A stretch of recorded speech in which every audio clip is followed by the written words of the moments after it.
Good evening, everyone. I am Aishwarya Paul, and I am a Google Developer Students Club member in Techno Engineering College, Panipur. And today I'm your speaker, and I will introduce you to the basics of machine learning. To start with machine learning, we can't walk past artificial intelligence. So let's start with artificial intelligence.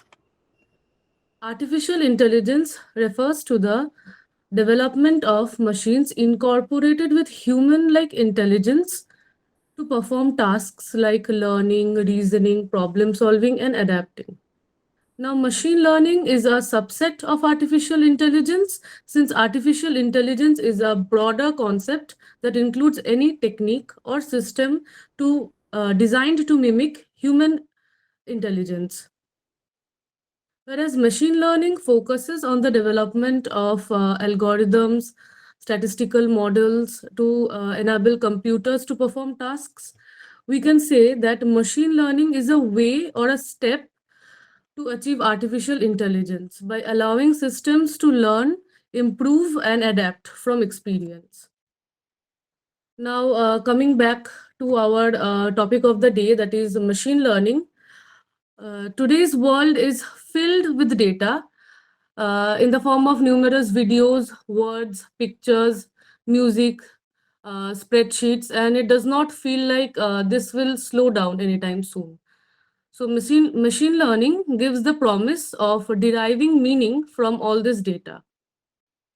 To put it into simple words, machine learning is feeding data to train a machine to incorporate human intelligence and to enable it to learn and think by itself so that it can predict the probability of occurrence of future events. Move on to the next slide. Yeah.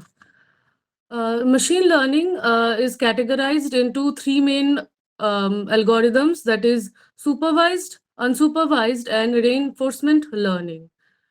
Now, the data that we feed to a machine learning algorithm can be input output pairs or just inputs. Starting with supervised learning algorithms requires the input output pairs. That is, you feed it an example input and then along with the associated output, and you have to repeat this step multiple times so that the algorithm picks up a pattern between the input and the output. So it is basically training the algorithm on a labeled data. Now, if we feed it an unseen brand new input, it will predict the output for you. And supervised, moving on to the next slide. This one's done. Supervised learning is further categorized into classification and regression. So what is classification? Suppose we have a problem and the algorithm of what the algorithm of classification does is it divides the data into groups, divides the data into similar groups or classes. And moving on to regression, in regression, we get discrete integral values as outputs. That is, regression is used to predict the price of something. So what the algorithm of regression does is it looks at the data set and the associated output, and it tries to fit the data in a mathematical equation to get a value. Now we have a video to make things clear for us. Okay, you guys tell me if the audio is audible or else I have to share it from the tab.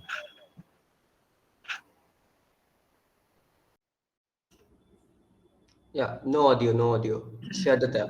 Okay, cool.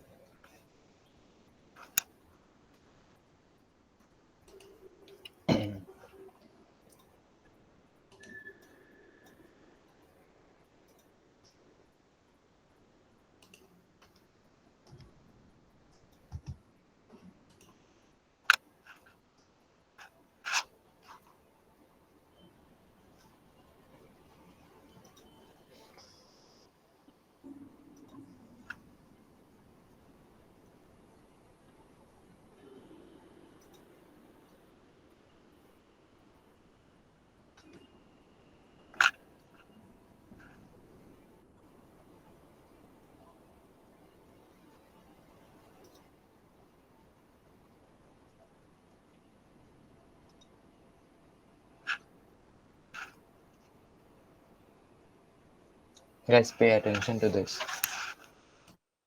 Supervised learning is a popular approach in machine learning where we train a model using labeled data. There are two main types of supervised learning: regression and classification. Regression is used when the output variable is continuous. In other words, we are trying to predict a numerical value. For example, predicting the price of a house based on its features like size, number of bedrooms, and location. On the other hand, classification is used when the output variable is categorical. This means we are trying to predict a class or category. For example, classifying emails as spam or not spam based on their content and subject. In regression, the model learns a function that maps the input variables to the continuous output variable. It tries to find the best fit line or curve that minimizes the difference between the predicted values and the actual values. Regression algorithms include linear regression, polynomial regression, and support vector regression. Evaluation metrics for regression include mean squared error and R-squared. In classification, the model learns a decision boundary that separates the different classes. It tries to find the best way to divide the input space into regions corresponding to each class. Classification algorithms include logistic regression, decision trees, random forests, and support vector machines. Evaluation metrics for classification include accuracy, precision, recall, and F1 score. In summary, regression is used for predicting continuous values, while classification is used for predicting categorical values. Both have their own algorithms and evaluation metrics. The choice between regression and classification depends on the nature of the problem and the type of output variable we want to predict.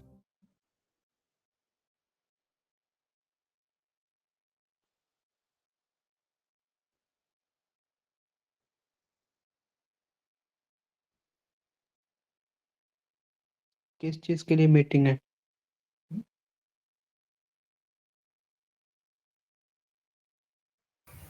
Hey Akram, we are taking a session on machine learning. Sure. Should I continue? Yeah, you start. Okay.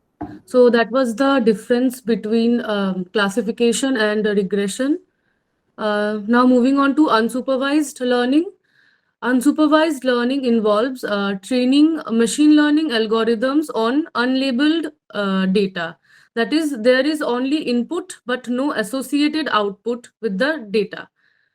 So this unsupervised learning trains the machine learning algorithm to identify patterns, structures, or relationship within the data without guidance. So basically, it is unsupervised, or in other words, on their own. Moving on to the next slide. Unsupervised learning is also further categorized into clustering and association. So by the word clustering, we can understand that there is a concept of grouping here. So clustering is nothing but a method of grouping objects into clusters such that objects with more similar characteristics stay in a group and has less or no similarities with characters from a different group. And association is a method of finding relation between variables in large database. So now moving on to the video. Have you ever wondered how Netflix knows which movies to recommend? Or how Amazon seems to know exactly what product you might need next? Welcome to the world of unsupervised learning, a subfield of machine learning, where algorithms learn from the data without any human intervention. Today, we'll unravel the magic behind two key concepts of unsupervised learning: clustering and association. Imagine walking into a room filled with all kinds of objects. Your brain, without any instruction, starts to categorize these objects based on their similarities. This is essentially what clustering does. It's a technique that groups data points in such a way that data points in the same group are more similar to each other than to those in other groups. To delve deeper, consider the example of a social media platform. Here, clustering could be used to group users based on their interests, their interactions, or even their geographical location. These clusters can then be used to recommend similar content, people to follow, or even targeted advertisements. Now, let's shift our focus to association. Have you ever noticed how you tend to buy bread and butter together, or how popcorn sales increase when a blockbuster movie is released? This is where association comes into play. It is a rule-based machine learning method that discovers interesting relations or associations among a set of items. Think of a supermarket. With thousands of products, it might seem like a daunting task to find associations between them. However, with association rules, we can easily identify items that are frequently bought together.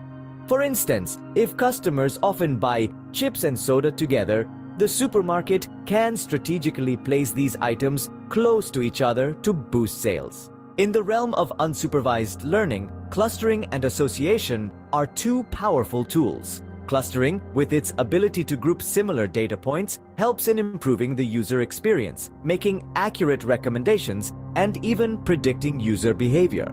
On the other hand, association, by identifying patterns and relationships between items, aids in strategic decision-making and can significantly increase sales and profits.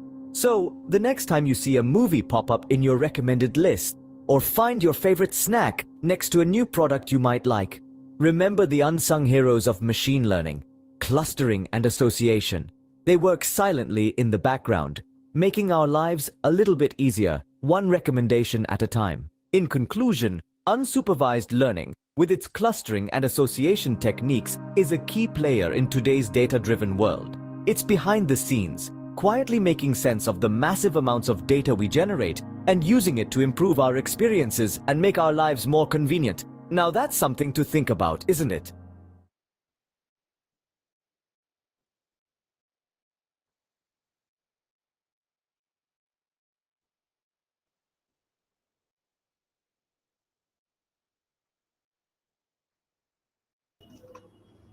Yeah, start.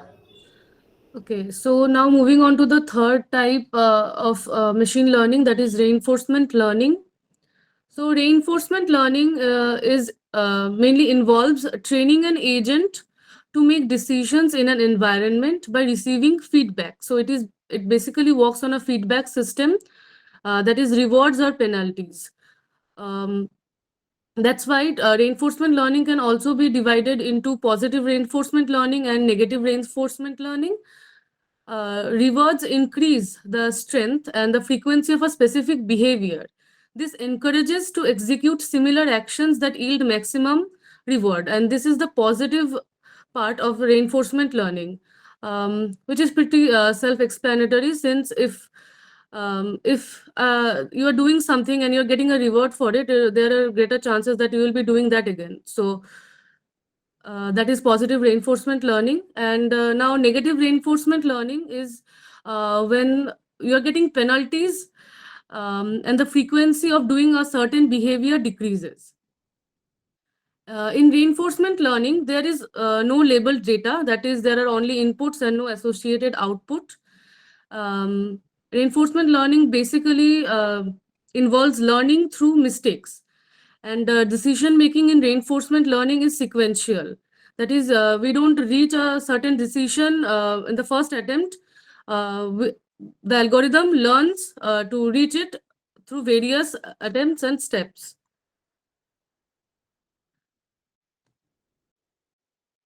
Now we have data splitting and feature scaling.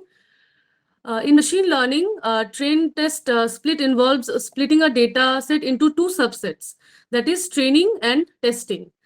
Now, training subset is in bulk, that is, there is more data in the training subset than in the testing subset. So in a training subset, we train a model, that is, we train an algorithm. And in a testing subset, we test a model to evaluate its performance on unseen data.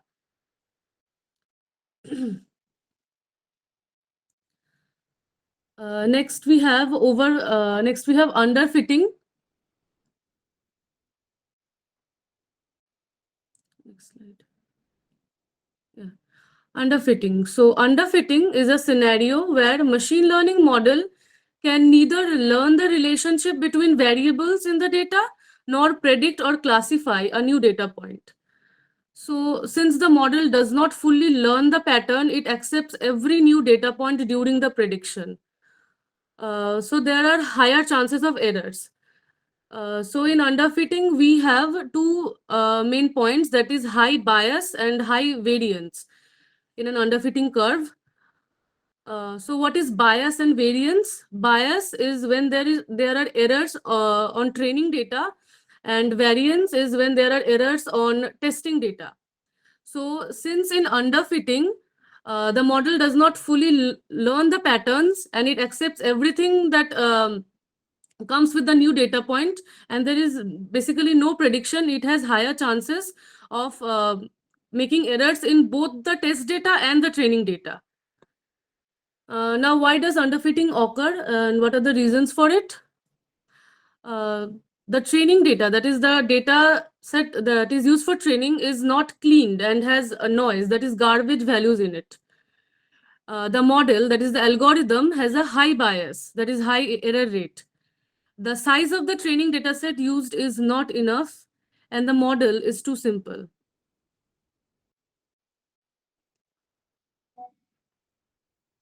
Now, moving on to overfitting.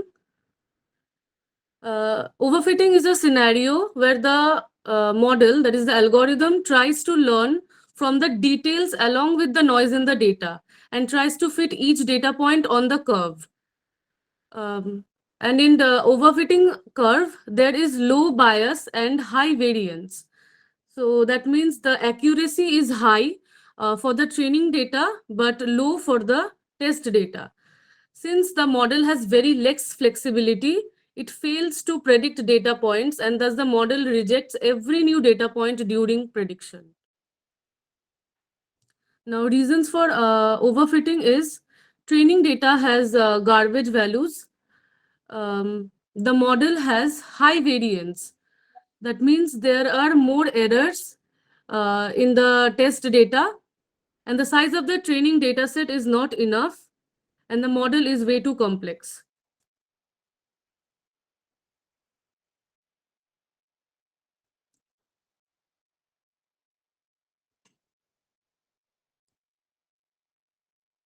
Okay, now we have model evaluation techniques. So in model evaluation techniques, first we have to know about confusion matrix and the performance metrics. So moving on to confusion matrix on the next slide.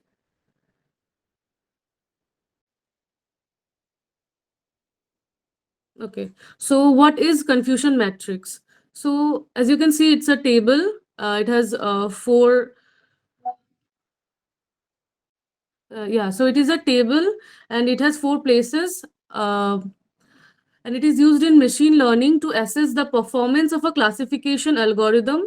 It compares the predicted values of a model with the actual values in the database. So what is TP, TN, FN, and FP? So TP stands for true positive. So by true positive means the instances where the model correctly predicts positive outcomes. TN is true negative. That is the instances where the model correctly predicts the negative outcomes.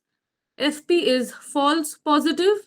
That is the instances where the model predicts positive outcomes incorrectly. Means the model predicted positive, but in reality it is negative. So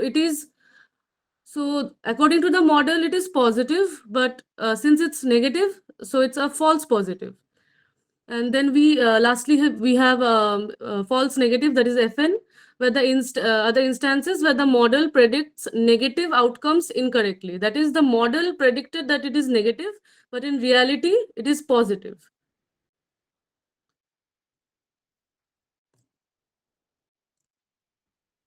Next slide.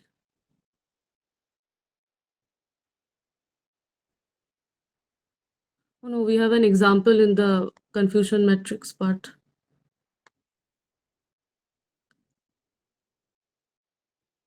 Previous slide.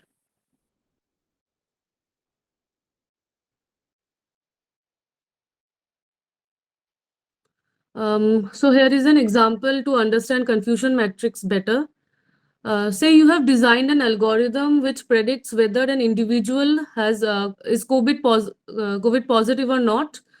If there were 1,000 patients in total and our algorithm predicted that 4,000 were COVID positive and 600 were negative, but after testing it was discovered that 550 were positive and 450 were negative, then the true positive equals to 400, as 400 was identified positive correctly, and true negative is 450, as 450 were identified negative correctly.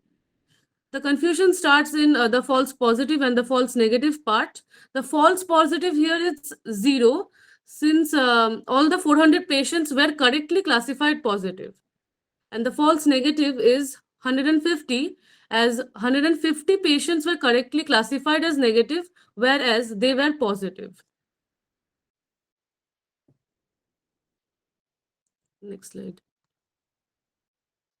Now we have performance metrics, and we have accuracy, precision, recall, and F1 score. So what is accuracy? Accuracy is a common performance metric in machine learning that measures the overall correctness of a model. It goes by the formula true positive plus true negative divided by all the 4 instances, that is true positive, true negative, false positive, and false negative. So accuracy answers the question of if all the instances in the data set, how many did the model predict correctly? Accuracy is not suitable for imbalanced data set. Now moving on to precision. Performance metric in machine learning that measures the accuracy of the positive prediction made by a model, that is an algorithm. Now precision goes by the formula true positive, precision equals to positive divided by true positive plus false positive. Precision basically answers the question, that is, of all the instances predicted as positive, how many were really positive?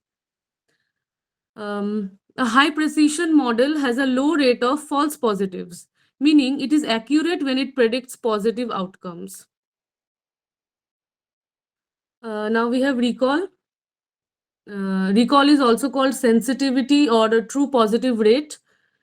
Recall is a performance metric in machine learning that measures the ability of a model to capture all relevant instances of a positive class. Recall goes by the formula true positive divided by true positive plus false negative. Recall answers the question that of all the positive instances, of all the actual positive instances, how many did the model correctly predict? A high recall value indicates that the model is effective in capturing most of the positive instances, minimizing chance of missing relevant case. Now we have F1 score. F1 score is a metric in machine learning that combines precision and recall in a single value to provide a balance between these two metrics, that is precision and recall, and for evaluating the overall effectiveness of a classification model. F1 score goes by the formula 2 into precision into recall divided by precision plus recall. F1 score ranges from 0 to 1, and higher the value of F1 score indicates better performance. Now we have root mean square error. It is a common metric used to evaluate the performance of a regression model. It measures the average magnitude of difference between predicted and actual values. It goes by the formula of taking the square root of the average of the squared differences between predicted and actual values. It gives the idea of how much your predicted values deviate on average from the actual values. So lower the RMSE, the better the model performance in predicting the target value. That is, if the RMSE is less, that means that your prediction values have not deviated that much from your actual values. Next slide. Oh, Python libraries. Python libraries that are used for machine learning. We have scikit-learn. Then we have NumPy and Pandas, and we have Matplotlib and Seaborn. Next slide, please. Yeah. So what is the use of scikit-learn? It is a simple and efficient tool for data analysis and modeling. It includes various algorithms for classification, regression, clustering, and association. NumPy is basically a library for numerical operations in Python, and Pandas is used for data manipulation and analysis. And then we have Matplotlib and Seaborn, which are tools for data visualization and helping users understand their data and model performance by visual help.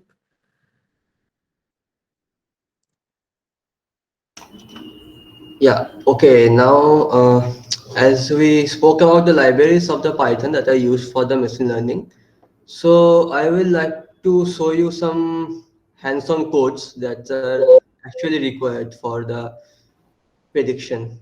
Like we will show the everything that is required. 1 second, he will present.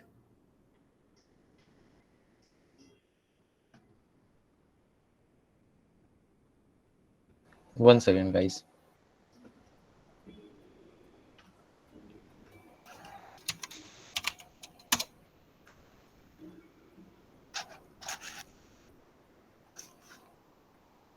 Until then, if you guys have any questions, you can ask.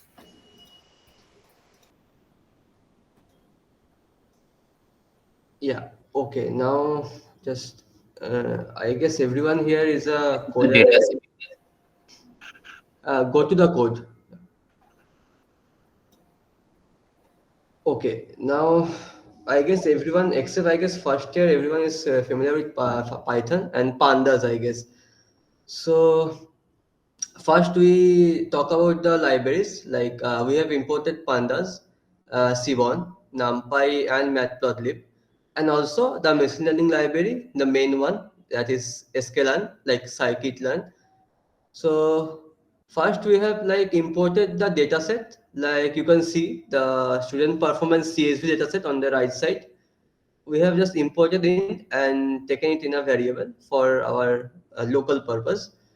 Then we have just used pandas like PD for the reading the CSV file, and we are just storing it.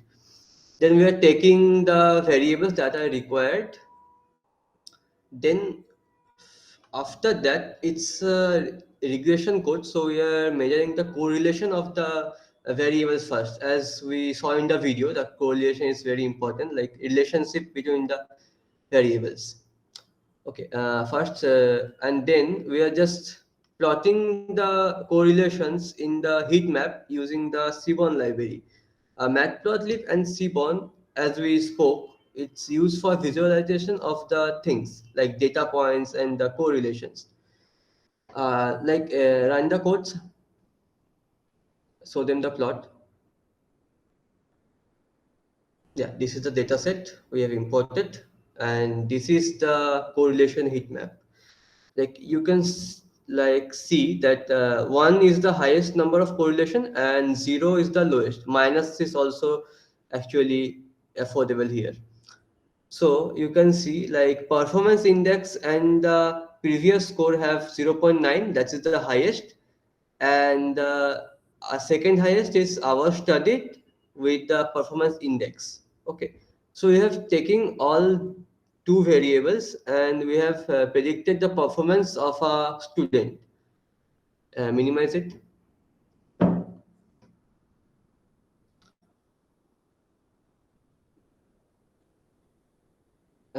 এটাকে down কর terminal.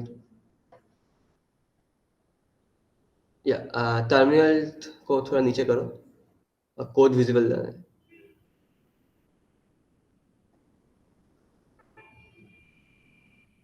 Yeah, this is the plot we have shown like plt.show in the 20th line. This is actually helping to show us the plot and measuring the heat map and the correlation between the variables. Then as we spoke about training and testing split no in the PPT, so we are just splitting the data set into four parts, like for training two and for testing two. Like X training is the dependent variable, and Y training is the variable we are trying to predict, the independent variable. And likewise for testing also we are doing the same. The test size is 0.2, and the baki 0.8 are like the training set. Now we are taking the linear regression model from the sklearn library.